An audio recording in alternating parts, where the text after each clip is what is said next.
السلام علیکم ورحمۃ اللہ وبرکاتہ۔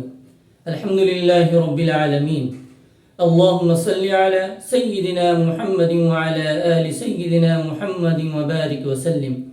مجھے امید ہے آپ تمام حضرات خیر و عافیت کے ساتھ میں ہوں گے۔ ہم آپ حضرات کی خدمت میں نورانی قاعدہ لے کر حاضر ہوئے ہیں۔ تختی نمبر 14 را کے قاعدے، یعنی را کو پور کب پڑھیں گے، یعنی منہ بھر کر کب پڑھیں گے۔ یہ ہمارا قاعدہ ابھی تک چل رہا تھا اور آج بھی الحمدللہ وہی قاعدہ ہے کہ را کو پور کب پڑھیں گے، کیسے پڑھیں گے۔ تو چلیے ہم شروع کرتے ہیں۔ بسم اللہ الرحمن الرحیم۔ اس سے پہلے آپ کا قاعدہ ہو چکا تھا کہ را ساکنہ سے پہلے اگر زبر ہوگا تو را ساکنہ کو پور پڑھیں گے، ٹھیک ہے۔ اب یہاں پر دیکھ لیجئے، را ساکنہ سے پہلے زیر ہے، لیکن را ساکنہ کو کیا یہاں پر پور پڑھیں گے یا باریک پڑھیں گے؟ تو نہیں، یہاں پر بھی پور پڑھیں گے۔ اس کی وجہ کیا ہے پور پڑھنے کی؟ تو چلیے ہم آپ کو بتاتے ہیں۔ سب سے پہلے دیکھ لیجئے، خ، صاد، ضاد، غین، طا، قاف، ظا، یہ 7 حرف ہیں۔ ان کو را ساکنہ کے بعد اگر یہ حرف آ جاتے ہیں، خ، صاد، ضاد، غین، طا، ظا، قاف، اگر یہ حرف آ جاتے ہیں تو را ساکنہ کو ہر حال میں قرآن میں کہیں پر بھی اگر را ساکنہ کے بعد اگر ان حرفوں میں سے کوئی بھی حرف آ جائے تو را ساکنہ کو پوری ہی پڑھیں گے، باریک نہیں پڑھیں گے۔ آپ کو یہ قاعدہ سمجھ میں آ گیا ہوگا۔ اب اس کا مجموعہ جو ہے خص، ضغطن، قز، خص، ضغطن، قز، اس کا مجموعہ ہے۔ تو اگر را ساکنہ کے بعد ان حرفوں میں سے کوئی بھی حرف آ جائے تو را ساکنہ کو پورے قرآن میں کہیں پر بھی را ساکنہ کو پوری ہی پڑھیں گے، یعنی منہ بھر کر پڑھیں گے۔ یہ آپ کا کلیئر ہو گیا، آپ کو سمجھ میں آ گیا؟ مجھے امید ہے کہ آپ کو سمجھ میں آ گیا ہوگا۔ تو اب چلیے، را ساکنہ کہتے کس کو ہیں؟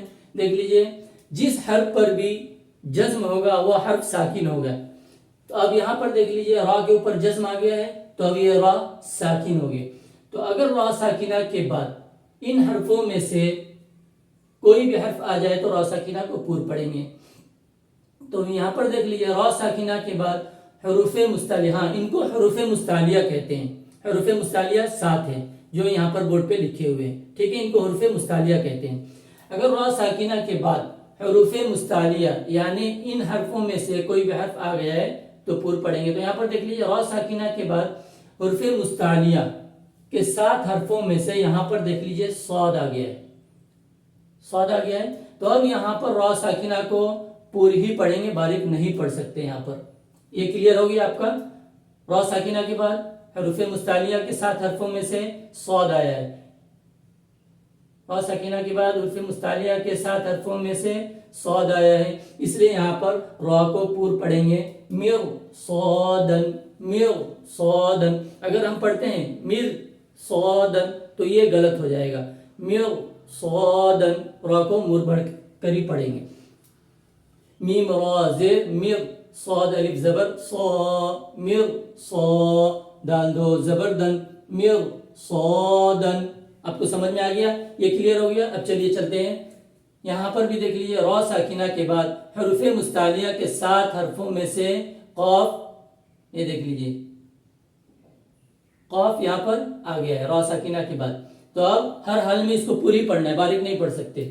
فرقتن، فرقتن، فا را زیر فر، قاف زبر ق، فرق، تا دو پیش تن، فرقتن، فرقتن۔ اگر ہم پڑھتے ہیں فرقتن تو یہ غلط ہو جائے گا، فرقتن۔ آپ کو سمجھ میں آ گیا؟ را ساکنہ کے بعد یہاں پر صاد آیا تھا، را ساکنہ کے بعد یہاں پر قاف آیا ہے، اس لیے یہاں پر دونوں کو بھی ہم منہ بھر کر یعنی پور پڑھیں گے، ٹھیک ہے۔ اب دیکھ لیجئے، یہ کلیئر ہو گیا۔ تو اب دیکھ لیجئے، یہاں پر دیکھ لیجئے، را ساکنہ کے بعد حروف مستعلیہ کے 7 حرفوں میں سے یہاں پر دیکھ لیجئے طا آ گیا ہے۔ را ساکنہ کے بعد حروف مستعلیہ کے 7 حرفوں میں سے طا آ گیا ہے۔ تو اب یہاں پر بھی را کو پور پڑھیں گے، یعنی منہ بھر کر پڑھیں گے۔ قاف را زیر قر، طا الف زبر طا، قر طا، سین دو زیر سن، قر طا سن، قر، کر پڑھیں گے تو غلط، قر، قر طا سن، تو مجھے امید ہے کہ آپ کو یہ قاعدہ سمجھ میں آ گیا ہوگا. آپ کو سمجھ ایک مرتبہ اور بتا دیتا ہوں. را ساکنہ کے بعد اگر حروف مستعلیہ کس کو کہتے ہیں؟ یہ دیکھ لیجئے، یہی 7 حرف ہیں جن کو حروف مستعلیہ کہا جاتا ہے. ٹھیک ہے، را ساکنہ کے بعد اگر ان حرفوں میں سے، حروف مستعلیہ کے یہ 7 حرفوں میں سے کوئی بھی حرف آ جائے تو را ساکنہ کو پورے قرآن میں کہیں پر بھی منہ بھر کر ہی پڑھیں گے، یعنی پور پڑھیں گے. تو مجھے امید ہے کہ یہ حروف مستعلیہ کا قاعدہ آپ کو سمجھ میں آ گیا ہوگا. تو ضرور کمنٹ کر کے ضرور بتائیے کہ آپ کو یہ قاعدہ کتنا سمجھ میں آیا.